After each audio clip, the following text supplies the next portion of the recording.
Hello everybody, my name is Daisy, and this is Daisy Asks, a channel where we deep dive into true crime cases with curiosity and an eye for justice. Today I want to talk about the case against Richard Allen. This case has troubled many over the last couple of years, and I, for one, have shown a lot of interest in this case. At times I wasn't sure what to believe.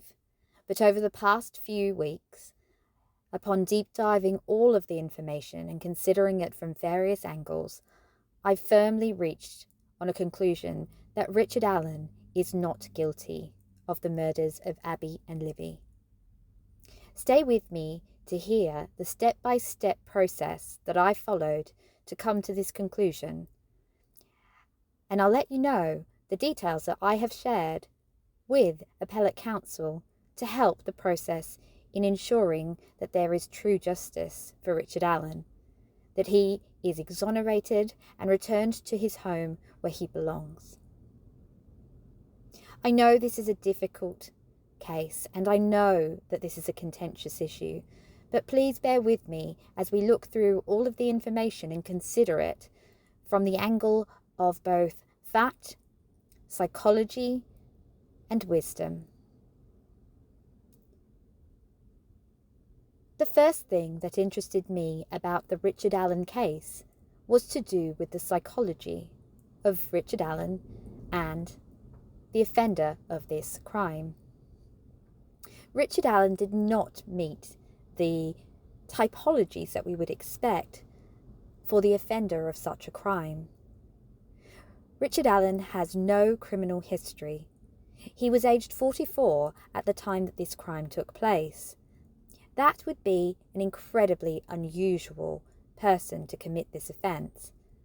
A double murder of young victims in broad daylight. A man that then continued to live in plain sight for the next 5.5 years before being caught by police. A man that, when caught by police and put in custody, completely decompensated and confessed 61 times to the crime. The more that I heard the details of Richard Allen's confessions, when I saw the interrogation videos that demonstrated how he operated with police, the more that I became concerned that this really was a travesty of justice, and that Richard Allen was not guilty of this crime. Richard Allen presents in interrogation as someone who is fairly meek and passive.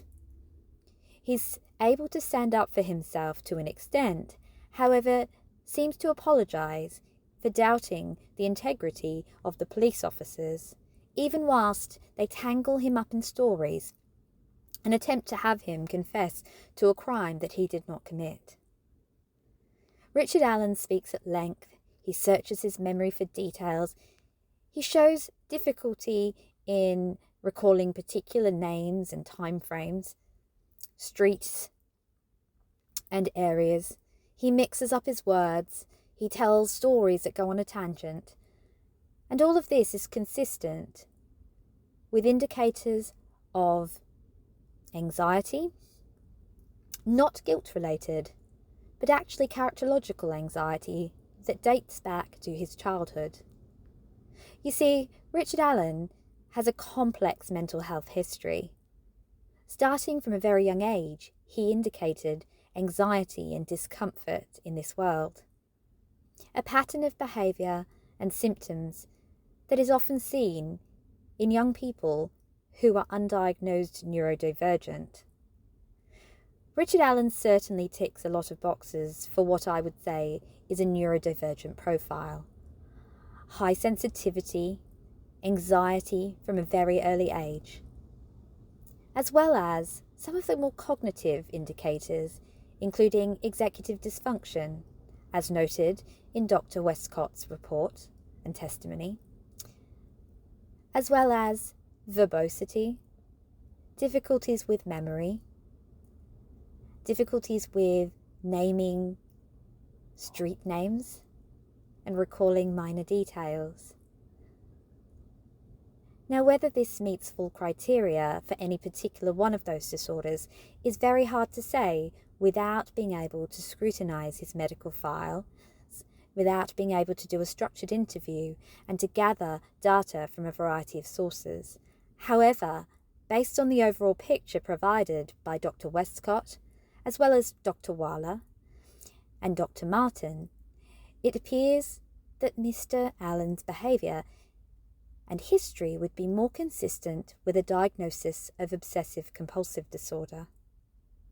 A disorder that would also explain why he jumped into religious belief systems that he didn't previously hold in a highly escalated fashion, and why he led himself down a path to believe that he may have actually committed this crime.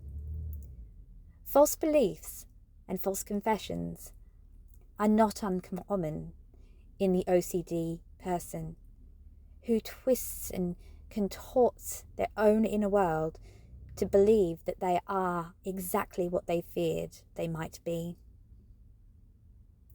Once I uncovered this, it made me want to dig deeper, to understand whether Rick Allen could be a forensic unicorn, a person who could actually have committed this crime despite not meeting or matching any of the indicators we would expect. And so I started to look at the timeline that seemed so damning when you listened to the likes of Tom Webster and Gray Hughes. And indeed, it was a difficult timeline to make sense of. Some of the people who believed in Rick Allen's innocence suggested an earlier timeline worked, but no matter how I tried to contort the timeline, it just didn't work in that earlier time frame, because there were too many people on the trails. But over time, through mapping out the trail, through watching YouTube videos of the trail, as I am so far away I can't actually go on the trail myself, I found a way that this timeline could work. A way that the timeline could work for Rick Allen to simultaneously not have been seen by anybody, but also not be the perpetrator. And yes, it feels like mental gymnastics, but realistically, sometimes things really are as complicated as that. Take Abby and Libby. They arrived on the trail at the wrong time. All other walkers were not in that area when Bridge Guy abducted them. So let's think about what Rick Allen's timeline might have been, and this is all consistent with Rick's own reporting during interrogation 1. He reports that he parked at the old CPS building and he walked down the gravel path to the trail. Now, if he parked there at about 1 o'clock and arrived at the trailhead a few minutes later, he would have been alone at that location. Betsy Blair had already turned back and was walking towards her car at the old Mears Farm entrance. And the 4 girls, Bree Wilbur and co., were at the Monon High Bridge, and perhaps already on the 505 trail, which leads directly down to the creek bed. Richard Allen walked along past the benches and towards the trail split. Richard Allen seems to interchangeably call the trail split the trailhead, as well as the trailhead near Freedom Bridge the trailhead, and this is what makes it so confusing. As somebody who is neurodivergent myself, I totally understand how he could do that, because that's the sort of thing I would do. In his confusion, he sets up a story that actually makes him sound guilty. But instead of seeing the girls, the 3 girls, at the Freedom Bridge trailhead, I do believe that he passes 3 of the 4 girls as they're coming up from the 505 trail, a trail that is at a 30-degree angle to the path ahead of him, to the Monon High Bridge. This could be a reason that he saw 3 of the 4 girls, and they didn't see him. It is obscured by trees, and if they're busy talking and walking up the trail, they may not notice the man that walks past quietly. And he may not notice the 4th girl that lags behind. The girls then walk towards the bench, where they take their photo, and they pass Bridge Guy a few minutes later. Rick Allen has gone to the Moan on High Bridge. He's looked down for the fish on Trestle 1. He's walked back to the 505 and sat on the memorial bench that is a little way off the trail and faces outwards towards the water, and is completely in line with what he says at the interrogation. Bridge Guy could easily walk past that trail split and not see Rick Allen, and most certainly Rick Allen would not see Bridge Guy because the bench he's sitting on is slightly off the trail and behind a tree, and he's on his stock ticker. He's completely in his own world. Have you ever had somebody walk behind you as you sit on a bench? Did you notice every single person that walked behind you? Have a look at the trail. Look at the trail split, and you'll notice the Mary Gerard Reserve, the 505 trail, has a bench right at the top, but it is set off from the area which would be known as the trail split. Rick Allen subsequently gets up and heads back to his car, unseen, because the 4 girls have left, Bridge Guy is at the bridge, and Betsy Blair and Abby and Libby are just about to arrive at the Mears Farm entrance as he walks off back towards the old CPS building. He gets in his car and he leaves. The sightings of his car by the UPS driver and even by Betsy Blair make 100% sense here. The other car, the one that Betsy Blair drew, is the same one seen by the worker at Anderson's farm. That is the old car that isn't parked right next to the old CPS building, but a little way further up. A car that Betsy Blair may have confused with Rick Allen's car. At the end of the day, do you remember a car that you drove past today? Because I certainly don't. I believe that the police know that Rick Allen left the scene prior to the Bridge Guy video, and I believe the phone data that they took down when he saw Dan Doolan cleared him. That is why the tip sheet is marked cleared. But subsequently, that has been pulled out again and lost. Now, I'm not going to say whether that's accidental or deliberate, but it seems slightly convenient, alongside the fact that the Dan Doolan interview, typed on Word, seems to now match a story that makes Rick Allen Bridge Guy. But Rick Allen wouldn't realise that as he looks at it 5.5 years later. And nobody realised that the phone data recorded, the Mead and Mead hex numbers, don't seem to have been followed up, and they haven't been subsequently. This is something I noted last week and sent to the Appellate Council, and this was followed up very swiftly by them filing a motion to receive the transcript of the 28th of October 2022 hearing. I believe this is headed in the direction of chronic and Brady violations. But let's continue. The next thing that I needed to make sense of was the Hoosier Harvest Store footage. The car that looks so like Richard Allen's car in the footage that goes against the timeline that could exonerate him. I plugged the 10 frames into AI and asked whether there were any abnormalities. Initially, AI said the quality was poor, but that was the only thing that it detected. I pushed further and asked about the shape of the car, the speed, and the distance moved between each frame, and this is when the irregularities were pointed out. The car's shape in every single frame looks nearly identical. The car glides in a ghostly manner. It doesn't seem to move in any direction. The wheel seems to be directly aligned for the full 10 seconds. It moves the exact same distance between each frame. And additionally, it moves at a speed of approximately 6 kilometers an hour, a speed that most of us would consider walking speed. Other people on Reddit made other comments that I looked into.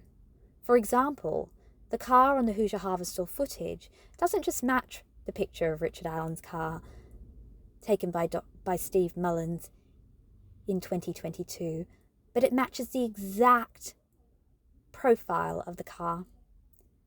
Now, some people would say, therefore it is the car. However, instead, it looks like the photo of his car has been used to create an image that has then been stamped on those footage pictures.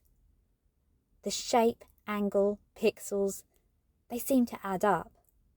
And then, if you compare the other Hoosier Harvest Store footage frames of Kelsey's car and Sarah Carbar's car and Betsy Blair's car, you notice that all of those cars seem clearer. The only one blurred is the suspect's vehicle. Now that can't be explained by attempts to enhance it, can it? And there's more. That footage, that blurry picture of the car has been blown up and put on the interrogation video in the very first interview with Richard Allen in October 2022. It seems that footage had been tampered with prior to them even engaging in a search of his home or finding out any other evidence. Why on earth would they need to tamper with evidence prior to actually seeing if there is any? That rules out the theory that maybe sometimes police feel that the ends justifies the means. I don't believe that was the case here. Because if they thought he was guilty, then wouldn't they wait to see if they got some evidence of that prior to tampering with evidence? Moving on from the Hoosier Harvest Store footage, we know that on that day they brought Rick Allen to the police station for interrogation in their car. Liggett leaves the interrogation, I believe, to make sure that he has the search warrant affidavit signed. That way, they can search the home upon Rick Allen's arrival, not allowing him any attempt to access his phones, and as such, not being able to find the 2017 phone, which I believe contains the information that would exonerate him. And sadly, instead, the police get there first, and they dispose of the phone. Not only did they dispose of the exculpatory evidence, but they actually additionally make Rick Allen appear even more guilty. At this point, we see how sinister this all is. Now, there are other pieces of information that we can add to this. Things like the missing Snapchat photo, which basically requires Richard Allen, if the perpetrator, to be a tech genius who's able to delete just one photo from the cache without actually being able to access the phone, because as we know that after the Bridge Guy video, there is one failed attempt to log into the phone. Additionally, we have Kegan Kline and Anthony Shotz, which apparently formed a big part of the investigation in 2017 when they raided his home upon hearing that other girls had been speaking to Anthony Shotz. Suddenly it was alleged that Libby had been too. However, the public weren't made aware of that until around 2021 or 2020, when Kegan Kline was subsequently arrested. When all of the information that they seized at the search warrant in 2017 was finally looked at. If they believed that Anthony Shotz and Kegan Kline were involved in the girls' murders, would they not have looked at that information in 2017? And if that was the case, why did they sit on it for another 3 years? Why was this never mentioned to the public? Do we know if Libby actually ever had contact with Anthony Shotz? I don't believe she did. There are so many inconsistencies in this case, and if now you still believe Richard Allen is guilty, I'm not sure if you've considered all the information provided. Have another look, because I think you'll be surprised to find that Richard Allen isn't the bad guy here, and that having him locked up is not justice for Abby and Libby. In fact, it's basically creating a third victim of this horrendous, sinister crime.